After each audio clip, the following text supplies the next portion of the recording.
Ой, пришлось прерваться, потому что вдруг зазвенел мой будильник, он блокирует мою систему. Видео отключилось.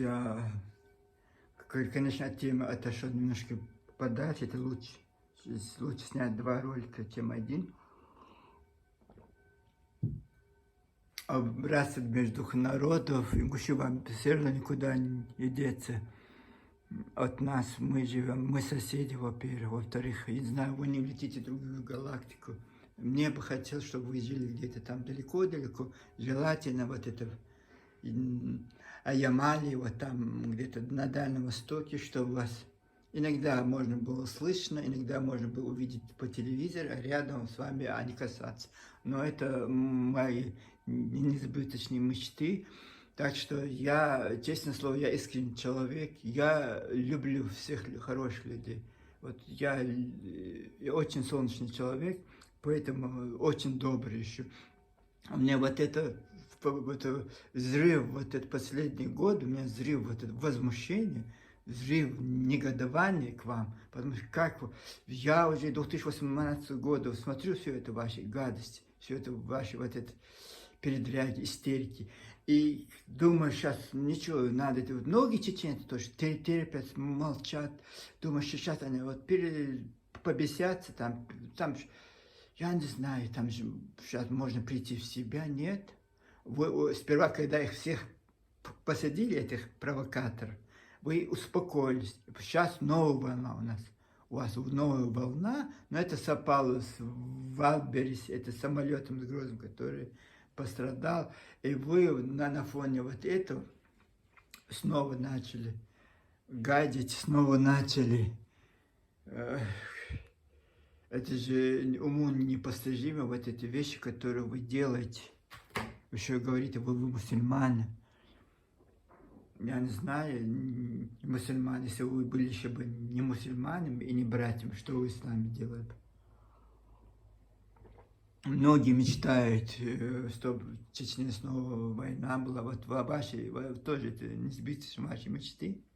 Вот как бы не хотелось, вот вы такой, как ты, Магомед Албайти, такие праведные вещи, и сверху вот это правда, а потом, чеченцы это не чеченцы, Берже это никто, Лаудайо, сексо чеченцы, который царский там всю жизнь в России, да, обрусевшийся чеченец, который еще жил за терком. Вот это, да, истина последней инстанции. Вот Лаудаю вам нравится. Он уже почетный гражданин Ингушетии стал, по-моему. Все ингуши сейчас, у вас же новый вот этот, как это называется, новый, да. Но вот у вас вещь, вы присвоили себе, вот Лаудаю себе, потому что он много цитируемые, и поэтому только ингуши могут быть цитируемые известными. Но у вас ни одного лауда, по-моему, в Ингушетии, а не родился только один Идрис Базург, и то гражданин Северной Осетии, осетин по национальности, половина или ингуш, он половина осетин, я не знаю, но то никогда у вас на Назране, Ингушетии он не жил, только в Владикавказе ему роднее была ваша Осетия. И оттуда пользовался том, что он писатель в Чечне Ингушетии был, и все, книжки его издавались, бегал вот по этим кабинетам обкомовским, это парламент, это Верховный Совет Ингушской Осетии, улаживал всякие дела, пользовался вот этими благами. Нож спину чеченцам в 1972 году. Начался эпопея в 1972 году, а потом в 1973 году, в январе месяце, устроили бардак в Грозном. Вот этот Базоркин, который хотел выйти в состав Ингушетии и войти, чтобы ингуши вошли в состав Осетино-Ингушской Осетии. Точно так же это Магомед Албагатиев, который родился, скорее всего, в Республике Ингушетии. Я надеюсь, он не родился в Москве. Бывают самые большие патриоты Ингушетии, это которые не жили в Ингушетии. Вот они самые большие патриоты, самые большие вот эти историки, этнографы. И вот такое. Правда, я не собирался снять 2 часа этого ролика. Сейчас мне очень сложно сконцентрироваться, но давайте немножко сконцентрируемся. Там вот этот тоже, там очень много роликов. Вот этот очень про беженцев мне понравилось, я смеялся. Да, как вы это представляете? Вы думаете, 200 тысяч, 250 тысяч себя беженцев говорит, любитель говорит. Но это вы из себя, чтобы получать деньги. Говорят, Ингушетии именно из-за чеченских беженцев, наплыв чеченских беженцев раскрутилась, разбогатела, очень много рабочих мест.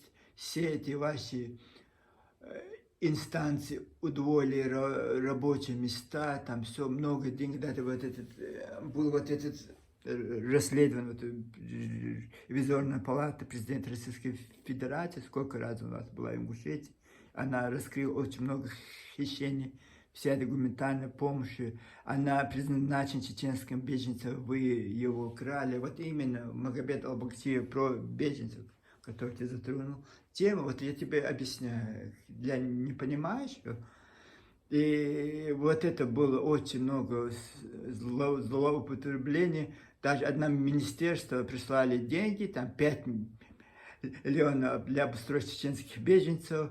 Они что делают? Все свои долги, 3 миллиона свои долги сперва отдала, потом зарплату, все, и только вот этот последний миллион, там, последний, там, 80% себе, 20% чеченцев. Вот так, все министерства с Москвы, это деньги, миллиарды рублей Москвы, которые направляются в Чечню, это не мое, вот это, сказочка, как вы любите говорить, это ревизорная палата президента Российской Федерации, это данные вот него.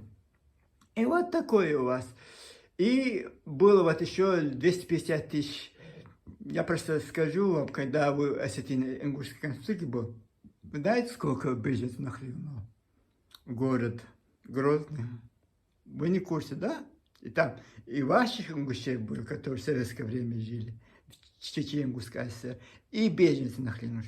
60-80 тысяч человек. Вас ингушей там собралось. Русские ушли, и вы их места заняли там. И вы утверждаете, что это беженцы, когда началась чеченская война, обратно к вам все пришли.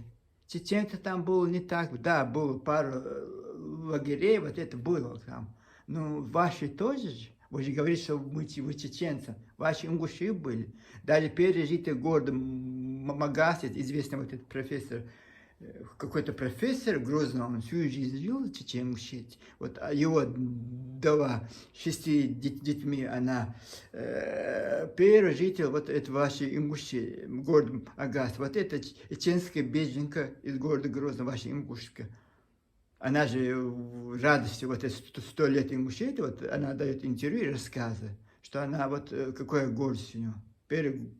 Вот Руслан Ауша ему дал первую квартиру, которую в Магасе, вот ей эта женщина, беженцев достал. Он был, там беженцев, вот этот лагерь проходил, вот он, да, там встретился с этой женщиной, и вот он дал квартиру. Вот ваша сказка про чеченских беженцев, у нас не только к вам эти беженцы, они были Запад и Восток. Много чеченских беженцев тоже, десятки тысяч чеченцев, потому что в Хасавюрт, вот это, там тоже живут чеченцы, они туда тоже, очень много. Но не было, вот нигде, никогда мы не слышали, что там за деньги пускали квартиры, что люди жили в коровниках, что люди жили в сараях, что люди жили в подвалах. Ингушетия это ваш, да. Да, и были те ингуши, которые, жители бывшей Ингушетии, которые с нами дружбы вот это, они пускали бесплатно, были и такие ингуши.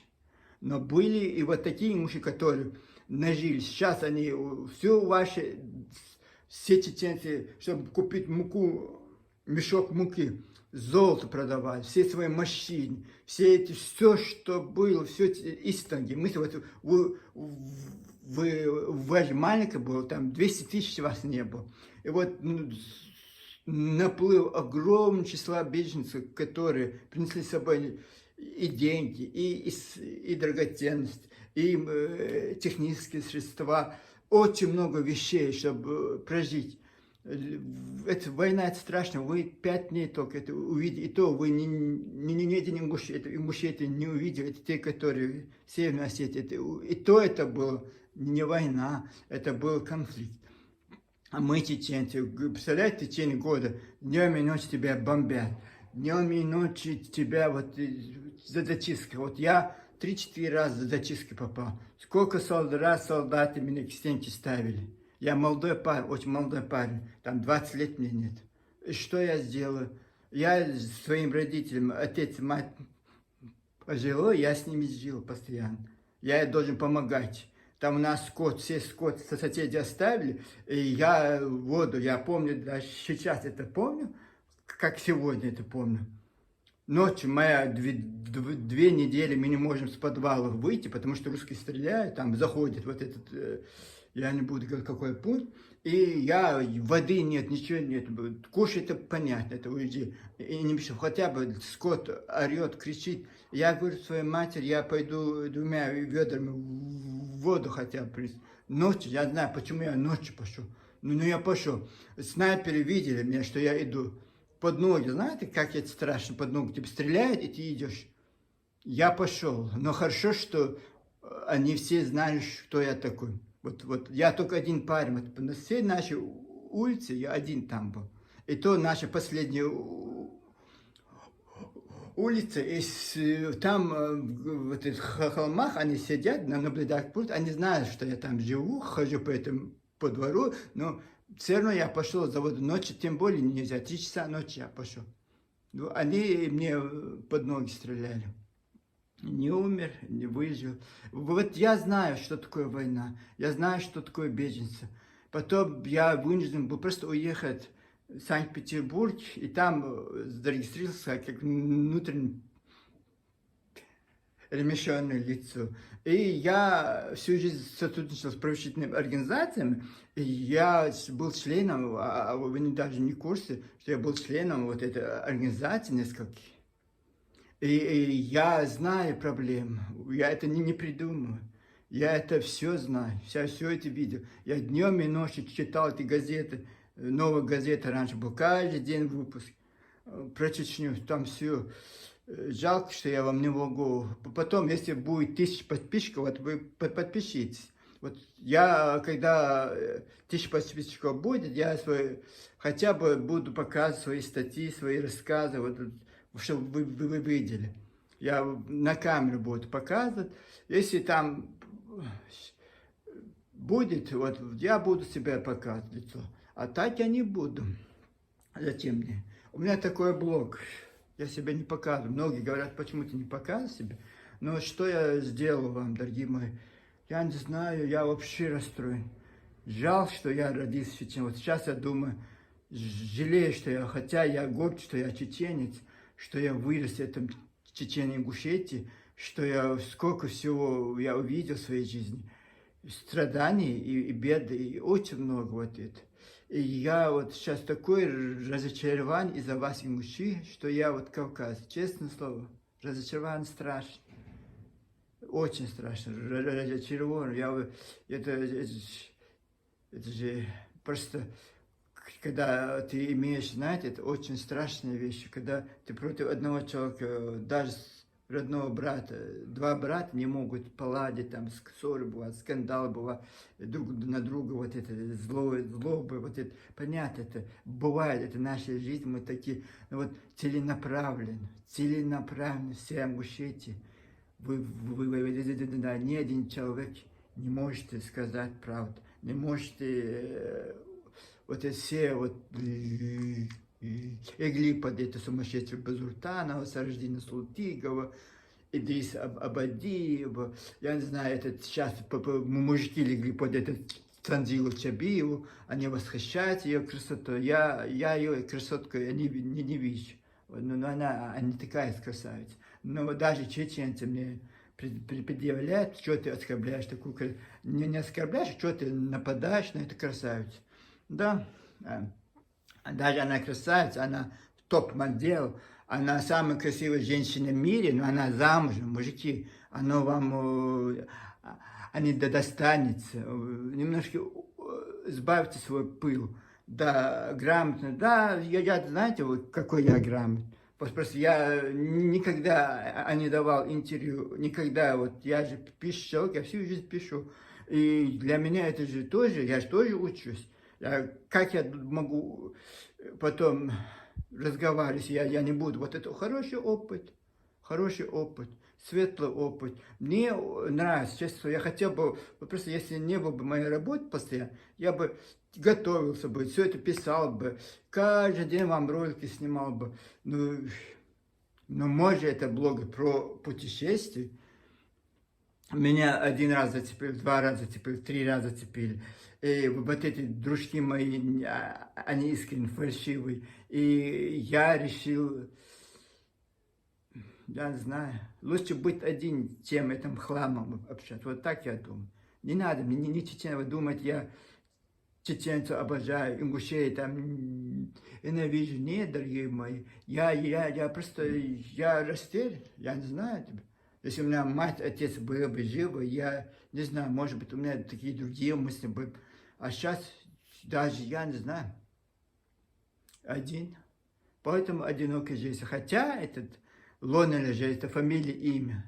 Но по-русски, если перевести, одинокий жизнь. Пусть я буду одинок. Лучше быть один, чем всяким непотребе общаться. Такое, да, разочаровал. Даже этот интеллигентный писатель Магомед Окбати. Таких книжек я, скорее всего, 2-3 могу создать из своего архива. У меня, я не стремлюсь, вот, знаете, всякий хлам пишут, потом это печатают. Я не стремлюсь к этому. Если был бы в Чечне, да, скорее всего, они издавались бы. Хотя я до 1993 года, молодым парнем еще, я был молоденький. Я уже чеченский киносценарист Ишкерим признавал как чеченского киносценариста. Даже был такой проект, они когда создавали киностудию, хотели меня пригласить. И вот я любитель, вот я могу кино написать, вот как это называется? Кинодраматург или драматург, я не знаю как. Я один раз только в жизни писал пьесу. Вы знаете, для кого? Для премьер-министра чеченского Ишкерия Басаева. Вот. Ко мне обратились мои одноклассники с просьбой написать пьесу на чеченском языке, так как в школу придет премьер-министр чеченский, это Басашами. И я за одну неделю, очень смешно, вот такой, написал, взял, ректор школы удивился, что можешь писать, конечно могу. По-чеченски я тоже могу красиво говорить, если у меня вообще опыта нету на чеченском разговаривать, потому что я-то чеченский знаю, я от А до Я. Сейчас забываю и русский, иногда не могу слово найти, и у меня слово в голове, но не могу найти его. И вот такое, придраться можно всему угодно, конечно. Вот моя претензия ингушей, это обоснованно. Я не специально, не во вред этому братскому народу, не придумываю, как это все ингуши придумывают. У меня нет этих блогов, где вот это вот так скрупулезно, вот там хочешь доказать, что чеченцы это не чеченцы, вот этот старики сумасшедшие говорит прямо, а это такое заулировано, вот. То, что хорошие говорят, самое странное, как это манипуляция у них проходит. все, что плохое, они вот тщательно разбирают. А все, что вот человек говорит, или как с контекста вырвал, чуть-чуть, половину фразочку, он это сказал, а что он дальше сказал? Вот они не говорят. И плохой только. Все хорошее про чеченцев, вот они нигде вот это. Все, не, это не то, это вот так сказать, это тот сказал, это та проститутка так сказала, это тот на наркоманов раньше не было, проститутка были, любовницы были. Вот это остальных этих генералов, я не знаю. И вот это то сказал, этот путешественник, который, я тоже путешественник, давай я тоже приеду, пригласите меня, как вы пригласили Артема Плато, я приеду к вам в Ингушетию и буду те же путешествия, которые потом, через 100 лет, будут, они говорят, из-за границы. А мое, знаете, как меня зовут? Очень красивое имя, фамилия у меня. Так что я вполне могу быть это заграничным от этого. Если мое настоящее имя это Джеймс. Но я житель Чечении, Ингушетии. Говорю по-чеченски, по-русски, полностью понимаю ингушский язык, полностью понимаю украинский язык, английский, нидерландский. Языков у меня очень много. Английский я могу смотреть фильмы, но разговора нет. Украинский тоже самое. Украинский у меня 100% украинский язык, но я не могу говорить. Иногда, когда вы можете встретить украинские слова, когда моя речь, хотя я там не живу. Разговариваю с вами, напился кофе, свежезаваренный Старбики. Вот такое дело. Хотелось бы, конечно, светлые моменты, что вы знаете, просто мне еще обидно то, что вы не понимаете, что вы творите, вот это. Я понимаю, против Осетин там не может успокоиться. Это ваша историческая травма. А чем мы сделали вам?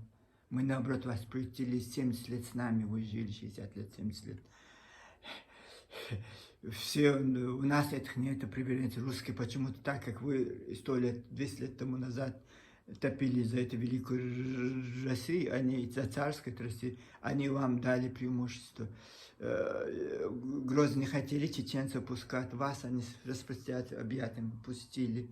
Вы там в должностях, директоры школы, ректора училищ, техникум, институты, кафедры вы заведовали, вы совхозы, вы торговый, тоже вы элита грозненская, после русских. Третье, вы русские были первым, вы были ингуши вторыми. Только третье мы шли, хотя это чеченцы, это наши было, вы просто вошли к нам в состав, как Сунжинский автономный округ вошел к нам.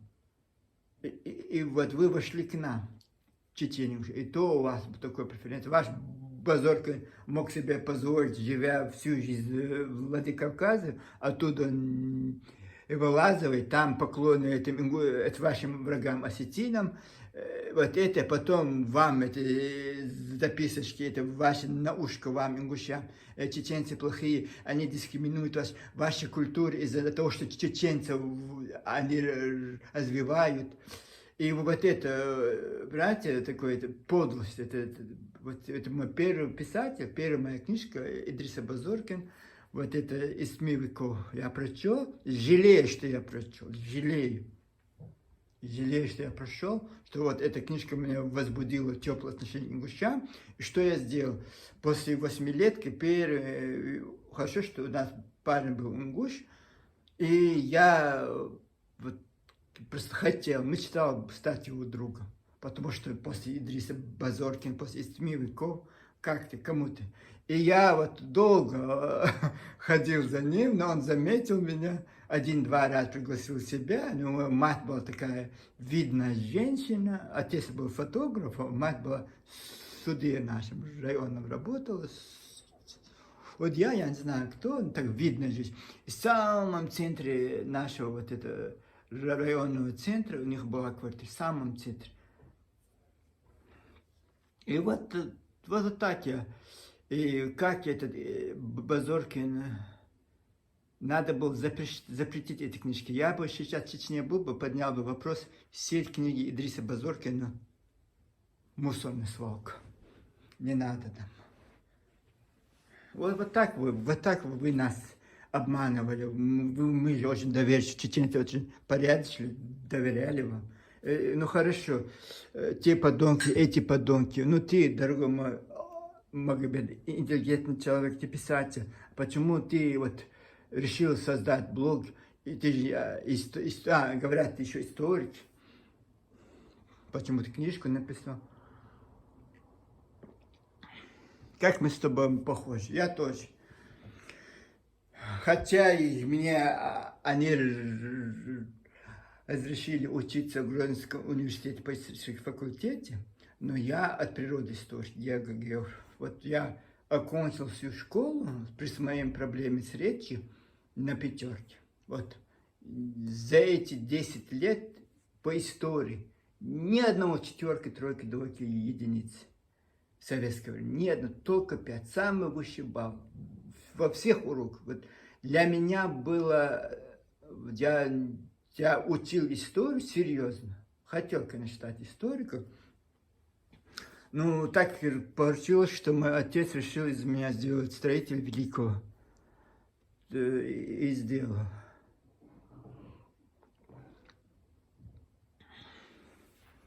Окончил, как это? СПТ номер 13, мастер сельского строительства. Ну, вот такое, это жизнь бывает. Но зато я свою страсть к писанине, страсть вот этим путешествиям, это истории, я не всю жизнь читал эти книжки. И благо у нас были и детские библиотеки, и взрослая библиотека районная, все можно было найти, прочесть. И вот даже я ребенком все понимала, почему вы взрослые ингуши, которые тоже грамотные, тем более сейчас интернет, все есть. Просто задаться целью. Если вот ты же говоришь, что чеченцы, ингуши, это братья, вот это, были братьями, вот это. Почему ты вот это то, что не хочешь в сторону чеченца посмотреть, вот за свой великий мужчина? Она не может быть великой без великих братьев чеченцев. У вас ее нет. Вы же не можете, да, сейчас вы малочисленный народ России, самый маленький субъект Российской Федерации.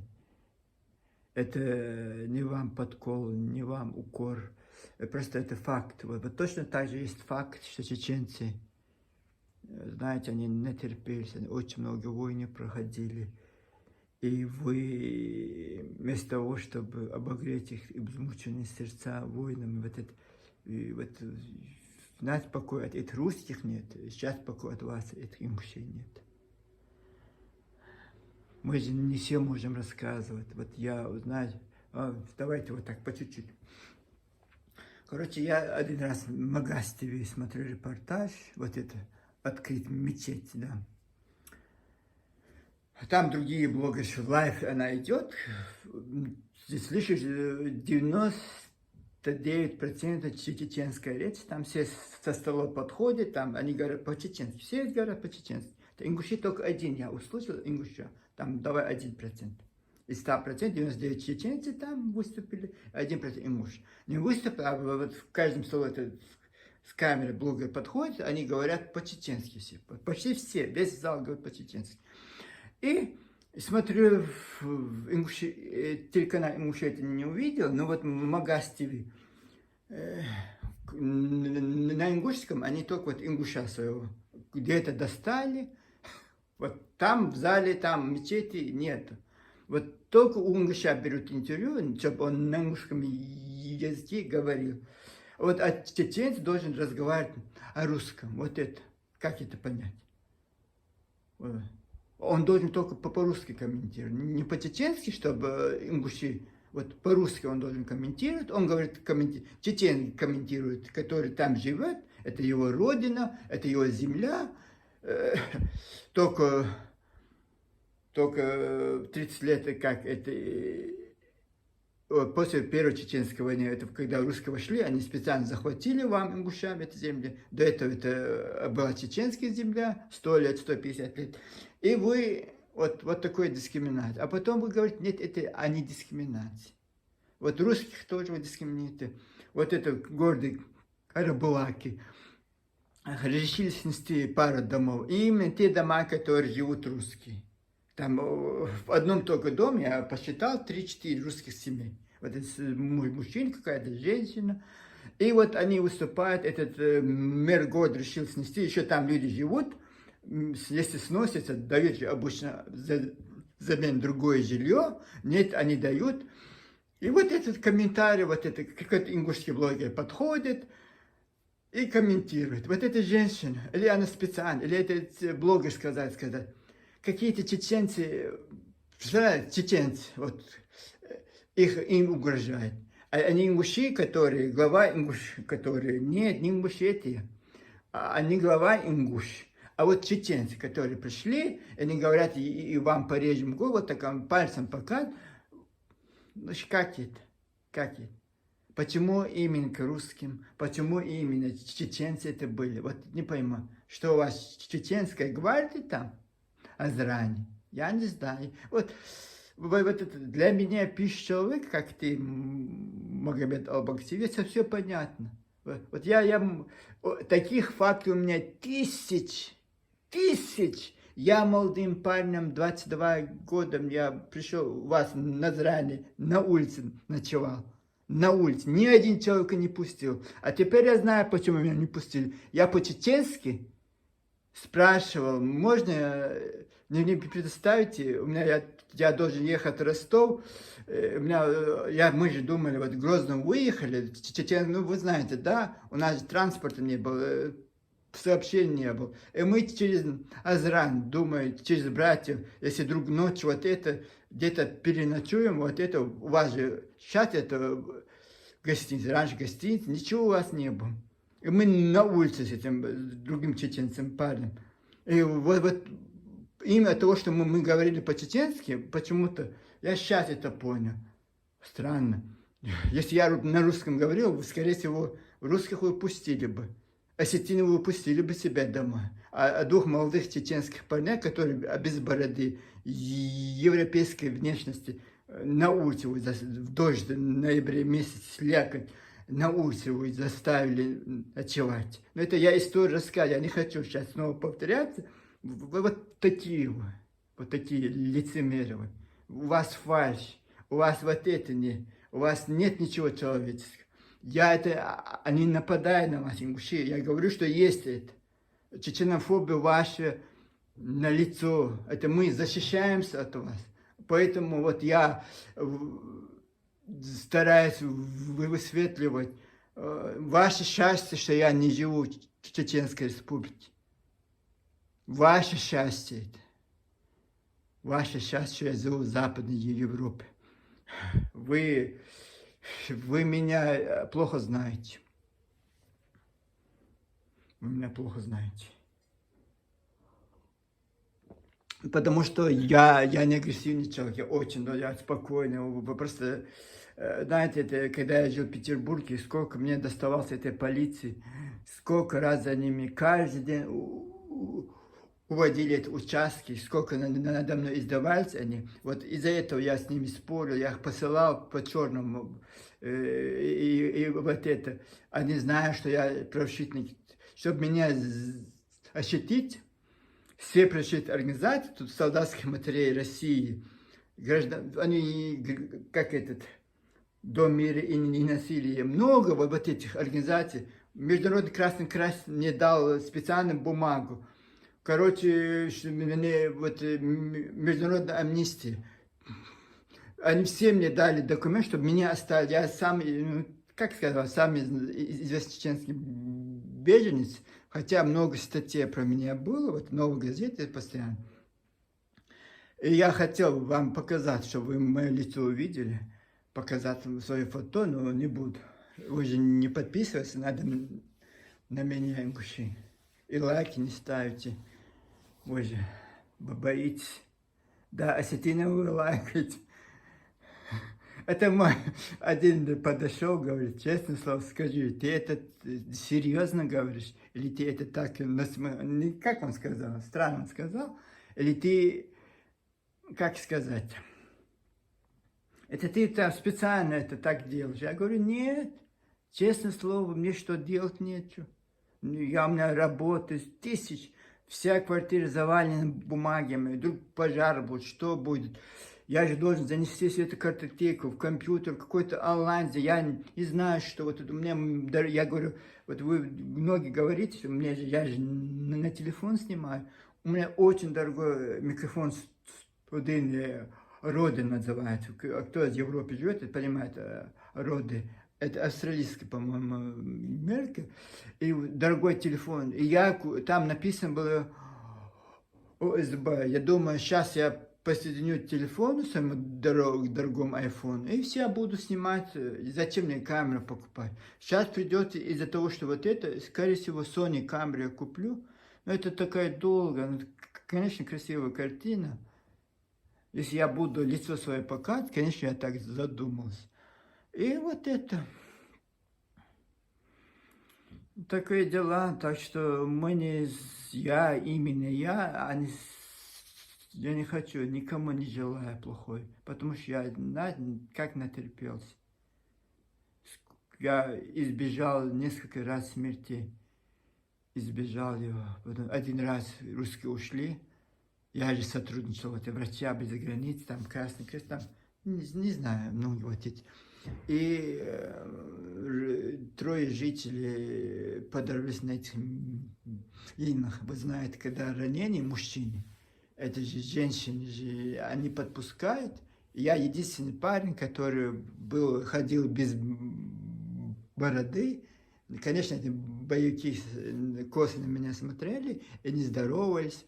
И потом, когда я начал операцию, первую помощь, врача нет, одна женщина-врач, она говорит, ты сможешь со мной подняться на эту гору? И у меня врачи без границ, по-моему, где-то там оставили все эти материалы, чтобы микробы, вот это все, ну, знаете, сперва надо все снять грязно, и это раны, хотя с пеной, специально есть пена, когда Международный Красный Крест, по-моему, оставил, кто-то международная организация стал, специальная пенка, чтобы микробов не ран, чтобы скорая помощь, их надо еще на носилках снести. Первую помощь надо было оказать на месте. И она пошла с другими в одну сторону, и я же там родился, я всегда одна тропа у меня вот там намотана была, и я поднимаюсь по этой тропе. На меня, я смотрю, какие-то чеченские военные люди в военной форме, на меня кричат там, что-то там руками показывают, я не понял, оказывается, это минное поле, там 6 мин они потом сняли, и я это минное поле прошел. Они специально, когда русские уходили, они специально вот эти затяжки, вот эти мины ставили, чтобы проблем местному населению создавать. И вот это минное поле проходил. Это снайпер на меня 3 часа ночи стрелял.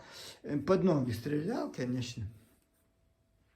Но там они меня знали. Я тогда был молодым парнем. И это солдаты, и скот. Моя мать говорит, кормить лето. А там это такое по поляне зелень был. Конечно. И как я пошел, хотя там солдаты стоят, там везде танки, это очень сложно. И я выхожу, там у соседа тоже беру этот скотч, чтобы вот это. И подходит ко мне, а нам все про тебя рассказали. Я говорю, что вы вам... Парни там приходят, это русский солдат, говорят, а ты правда, что ты чеченский писатель? Я говорю, хотя я признанный, но я книжки... А не издавал, вот это такое у меня нету. Хотя я же писал бы военные рассказы, очень много рассказов. К сожалению, весь мой архив, когда бомбили наш дом, все исчезло. Все пропало. И еще потом где-то там в зачистках нашли мой дипломат. У меня со школы 2 дипломата был. И кто в советское время, там кожаные дипломаты, а не металлические, а кожаные. с ключами. И там у меня все рукописи были. Они на танк загрузили по всему вот этому поселку, бросают листы. Многие их собрали, потом мне передали, но там это я. То, что они мне прислали, там это были рассказы, вот это все. Все вот так я. Военные темы, все это пропало. Но я ничего страшного, с Петербурга я начал писать уже на другие вот эти вещи. Сегодняшний день я могу захотеть в течение одной недели рассказ написать, все, что я могу. Даже вот в течение 1 часа вот это могу текст написать. Просто проблема в том, что я вручную там быстро пишу, очень коряво. И я же не печатаю на машинке. И когда ты что-то там говоришь, даже взял этот листок, ты там ничего не видишь. Коротко. Мы иногда пропускаем слова, коротко, ясно. Ну, такое. Это сложный труд, конечно, писательство. Тем более ингуши изматывают. Мне страшно, я измотан из-за этих выступлений. Но надеюсь, скоро закончится. Я не хочу свою жизнь на этой Ингушетии, но очень обидно. Для меня, как чеченца, это оскорбление. Понятно, Дагестан всю жизнь на нас позарились. Всю жизнь вот это. И сейчас это Аварс имам Шамил нас обманул, тянул эту войну. Там 20 лет Чечня нашла, говорят, Кавказская война шла 20-50 лет, которую сперва Черкесия, Адыги, вот, вот там оно шло, а потом оно вот это, и покорение Кавказа. Вот он, вот этот имам Шамил, этот дагестанец, аварец, сколько чеченцев поклал он, все наши башни, все разрушал. Все ли есть, все ли. Чтобы они говорили, ингуш есть ингуш. Чтобы кто-то не говорил, у вас нет этого войнахского, ничего. Есть люди, которые с чеченцами общаются, там сталкиваются, пересекаются, вот они у них какие-то еще в Москве, там где-то в воинских частях, раньше в советское время было, это дружба, дух братских народов. Но так я понял, сейчас это они в моде Ингушетии. Никому она не нужна, только вспомнить, когда горе придет, вот тогда они вспомнят, что есть у них великий братский народ чеченский. Теперь они не великие, чеченцы это не народ, какие-то пришли, непонятно кто. Для всего мира мы понятны, только одни ингуши ослепли в этом озрании, от зависти, от высокомерия. Но Бог Он есть, Он всем по своим заслугам даст. Я надеюсь, скоро эта тема закончится у меня, я иссякну. Вот тоже, если вот эти всего блогу в своем путешествии, я в Бангкоке полмесяца жил, столько всего я мог бы рассказать, я не стал рассказывать. Почему-то, я не знаю, на вас, ингуши, запал я. Но это не постоянно, не волнуйтесь. Я как Зуртану до десятки лет не буду что-то о вас говорить и не постарею. Есть промежуток в мое время, потому что я общаюсь с этими мужчинами, и мне показалось всегда, что они искренне со мной вот это. А сейчас я это понял, и хорошо, спасибо вам, что вы меня открыли глаза на это. Вот такое братское напутствие вам, ингушам. Жалко, что вы не понимаете, что вы творите. А что, чеченцы, что должны? Поднять руки и вам сдаться? Мы не сдались Гитлеру, они сдались царской России, они сдались монголам, не сдались Чингисхану, не сдались вот этим всем, вот этим правителям. Вот вам мы должны сдаться, великому ингушскому народу. Стыда у вас нет, позор это. Для меня личный позор. Жалко, что я знаю вас. Знаешь, как я спокойно живу по себе. Даже сегодня такая проблема у меня. Должен урегулировать счет на 10 000 евро, который непонятно откуда взялся, с властями. Но ничего, справлюсь. Это же мелкие проблемы. Чего вы доказываете? 30 лет вы живете сейчас отдельно. 60-70 лет жили с нами. Пожили там прекрасно. Когда уходили, все прихватили чеченское все с собой. Все, вот это, у вас все прекрасно, фики-пики. У вас войн не было, у вас страданий не было, у вас разрушений не было. Ваших парней не питали в концентрационных лагерях. Вас не мучили, ваших женщин не насиловали массово. Вот это, не было вот этого ужаса, этот кошмар. 30 лет живет такой светлый, вот это, такой какой-то местный конфликт, и то он 5 дней. Ужас, кошмар закончился. Вы притихли все. Про это не хотите вспоминать. А ни один чеченец, ни одного мужа не убил, не истерзал, не мучил, не таскал на этих танках. Женщинам груди не резал. Вы же сами рассказываете, что вам в Осетии проходилось. Что ваши женщины, вот это ингуши мне рассказывают. И вот в какой-то, как сказать, урегулированный вопрос, который был урегулирован в 2018 году, ваша польза, это ваша польза была, потому что там то, что вы у нас украли в 2029 году, до 2009 году, вы незаконно себе присвоили своим решением главы вашей Ингушетии Евкурова, у вас обратно сказали, это вы что прихватили? 100-150 состав Чеченской области, это не ваше. И вдруг вынуждены были тоже, Москва, думаете, на стороне чеченцев был? Нет, они сказали, урегулировать вопрос, скорее всего, наши показали документы вашим Евкуру, смотри, Седах чеченский, Карабалак чеченский, Малгобек чеченский, все это чеченский, Сундская, он Троицкая чеченская, Сунджа чеченская, все это чеченская земля. По границе 1934 года, когда вы выходили, вот это, вы почему-то 29-й, хоть какой год, вот 20, хотите 20, а при чем 29-й год? Какое это к вам отношение имеет?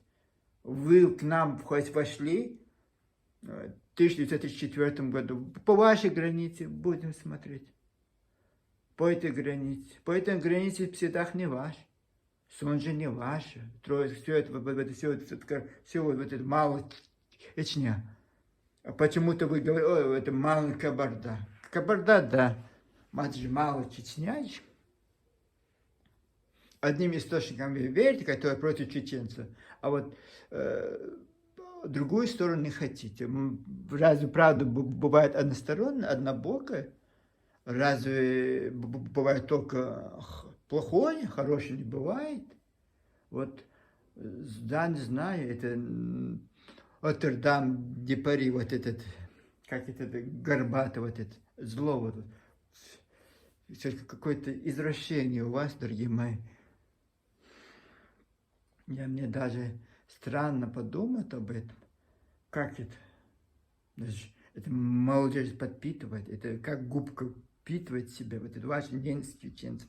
И к чему это придет? Я, честно слово, боюсь за ваших матерей, за ваших отцов. Они депортация. Вы там, молодежь, ничего не видели, вы просто мама со школы проходили, и мама, папа вас должен был кормить. Это трудные времена были. Некоторые там, которые в Грозном, вот они, конечно, они вели праведный образ жизни, все остальные чеченцы, все остальные ингуши жили в трудных условиях. Вы все, ваши родители ходили на шабашки, чтобы вас прокормить. Это вы же эти страдания не пережили, они детьми голод в военное время, депортацию это пережили. Вот вы свои, вот это, ваши непонятно вот эти амбициями, непонятными вот это ненавистью этим братьям чеченцам, я боюсь, что вы толкнете снова ваш народ в какую-то заварушку. Вот это я боюсь. Единственное, вот это, чего я боюсь, вот это. Понятно, мы уже привыкли, нам это, не это. И не надо смотреть на нашу сторону. Она уже все. Жалко, что нельзя построить великую чеченскую стену между нами. Но все оставшиеся века, что вы ни один. Хорошо, что есть достойной стены чеченского народа. Раньше мы не смогли бы, а сейчас мы сможем. Если вы что-то там придумаете, что-то там, у вас есть вот это, оративы, этот Ачинч, это претензии Ашхамартана, Шатою, Итумкали. Итумкали, знаешь, дорогие мои, в вашей Ингушетии области с природы вас не было, была в вашей Ингушетии 100 лет, а Итумкалинском районе 101 лет. А вы в курсе об этом? 101 лет. Чеченским. Тогда. Откуда она у вас взялась тоже? В вашей природе Ингушетии не было. Где-то в Осетинских горах вы жили. А Итумкалинский район уже был создан до вас. И вы предъявите, что это ваше, да? Конечно, 100 лет вам нет. Вот вам 30 лет, да. Устойчиво 30 лет вам. Вот вы за эти 30 лет накрешили того, что... Ой-ой-ой. Все плохие, вы только одни хорошие. Это критика не в сторону порядочных людей, не в сторону хороших ингушей, которые трудом и потом зарабатывают мелкие копейки, трудятся, кормят своих семей, своих родителей, заботятся о своих родителях. Не о тех, которые оборзевшись, потерявшие берега, потерявшие границы, вот этих ингушей, которые, как эти, я сейчас не хочу сказать слово, как эти, приехал в Европу, там крали эти, по беженцам, это, представляете, красть их вот эту еду, это гуманитарную помощь. Все международные организации, Чечню, они посылали все Ингушетии. Думали, вы, братья Ингуши, вы вот... Нет, вы в себя все присваивали. В своих рынках продавали чеченцам за золото. Мешки муки там кто-то гуманитарно привозит, а вы продаете на своих рынках. Там же люди жили, там же они все видели. А вы скажите, что это не так. Тем более мне скажите. Вот. То странно. Просто вы не знаете, что чеченцы пережили. Ужас, кошмар. Вот вы, наоборот, росли тогда. Мы падали вниз в пропасть, а вы высоко поднимались за счет чеченцев. Это тоже мы бы не стали бы это говорить, вы начали нас упрекать, что мы вас кормили. Вот. Вы, да, вы. Кто кормил? Даже мне, я у вас целый день ходил, ни один человек не пригласил туда. Хорошо, нет, не хотите пускать. Может, вы устали дороги, давайте, у нас же обычаи, традиция, попейте чай. Ни одного мужика не нашлось во всем Назране. Ни женщины, ни старушки, ни старика, ни подростка, чтобы кто-то, вот, представляете, в автобусной остановке мы легли спать. И все надо мной эти смерти явись. Вот это, вот такие братья.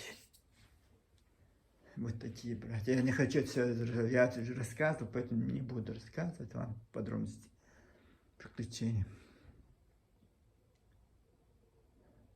Вот так вы нас любите. Вот это видно. Вот тогда я это понял. Сейчас я понимаю, почему. Потому что я по-чеченски говорил, поэтому вот ненависть чеченцев. Осетины, да, вы любите. Вы бы с удовольствием. Вот состав Осетии вы ушли бы удовольствием. Они же христиане. Там же традиции не надо соблюдать, а даты не надо соблюдать. Под столом можно все что угодно делать. Свободная жизнь. Вот как эта девушка полоску надела, все. красотка. Так наши женщины ходили в советское время. Хотя бы радует, все прилично оделась, прилично оделась хотя бы.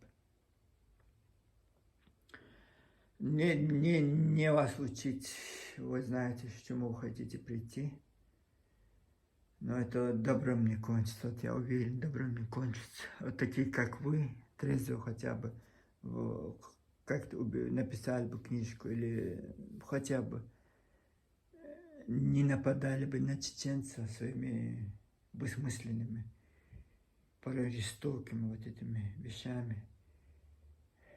Это жестоко, вот такое отношение к нам.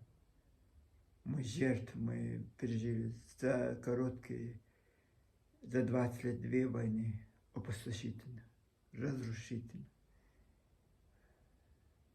У многих чеченцев нет родителей, у вас есть, у многих отцы и матери. Вот со мной, 7 мужчин, которые со мной, все родители у них живы. Знаете почему? Потому что у вас этого не было. У нас, у многих чеченцев, мы без родителей, без братьев, которые умерли на этой войне. От военных действий, от бомбежек, от истязаний, от психических болезней после военных, вот это, от болезней, они всю гадость тоннами, миллионы тонн бомб туда бросили, это от химии, все вот массовые, у меня несколько братьев умерли, отца, матери давно нет. Вот у нас вот такие мы, они бедные, несчастные, ну вот. И извините, если кто-то будет, какой-то тварь, вылезет из какой-то щели, непонятно откуда, и начинает тебе указывать, нам вы не указ, вы знаете. Вы не указ. Так что, Магомед, твоя фальшь, твоя неискренность, это налицо. Так что они зря, да, не трудись зря. Это позор тебе, молодому парню, вот так вести себя. Зачем ты это надел на себя эту папаху? Позор. Я же потом, вы говорите, я оскорбляю вас. Я не оскорбляю. Я вот такой человек. Я говорю правду. Своему отцу говорил, своей матери говорил, своим братьям говорил. Говорил здесь на своей работе, говорю, тебе говорю, вам, мужчина. Вам это не сойдет с рук. Если вы просто прекратите, может это утихнет, забудете. Как вы забыли о сети, можно было отпустить это 7 лет. Как это с ума сходить? Как это все вы? И нормально. Жалко, что вас, я был бы инвестором, богатым человеком, что я сделал в Первой Ингушетии, не эти башни фальшивые, не эти вот психиатрические больницы построил об этом Азрань, за заслушивать. Жалко, что я не миллиардер долларов или миллионер. Я не поделал бы эти деньги, потому что вас всех надо там лечить. Усмирить в этих халатах, вот вы к этому идете. Там надо строить уже, надо подумать, товарищ Макшарип Калимато, пожалуйста, подумайте, постройте там психические больницы, это уже диагноз психический. Истерики, все вот эти диагнозы психиатрические, вот это у вас на лицо. Так что флаг вам в руки, если вы не остановитесь. Очень многие люди, чеченцы, поймут, кто вы такие. У вас обратной дороги не будет, запасного варианта. Как ты говоришь, запасной вариант Чечня. Не будет запасного варианта. Так что, ой, наговорили страшно много. Ой-ой-ой. Вот жалко, я же у меня план Узуртана русский. Там 3 хочу ролика снять. Там очень много надо смотреть, конечно. Сил нет его смотреть. Мехтхели, везде я должен смотреть, где он выступает, в каких-то программах, передачах. Это же работа тоже, часами сидеть, смотреть. Сильно я примерно знаю, что он там говорит, конечно. Это легко. Вот такое. Давайте, с вами был одинокий Джейсон. Уже почти час я сижу здесь, говорю. Я просто это вторая часть. Первая просто сорвалась из-за будильника, который призвал меня ко сну. Эта вторая часть, я не думал, такая будет длинная. Получилась очень длинная. Так что пока. С вами был одинокий Джейсон. Это мысли вслух. Это, не знаю, горечь, обид. Конечно, мне обидно. И я не знаю, к чему придет. Вот это очень. Я боюсь, что я об этом не узнаю. Но это у вас долгая песня. 72-го года вы трудитесь. Передаете этот факел следующим поколениям. Но теперешнее поколение вообще. Давайте пока. Всем мира, добра. Живите как хотите. Надеюсь, восторжусь справедливость в конце концов. Давайте. Джейсон, goodbye.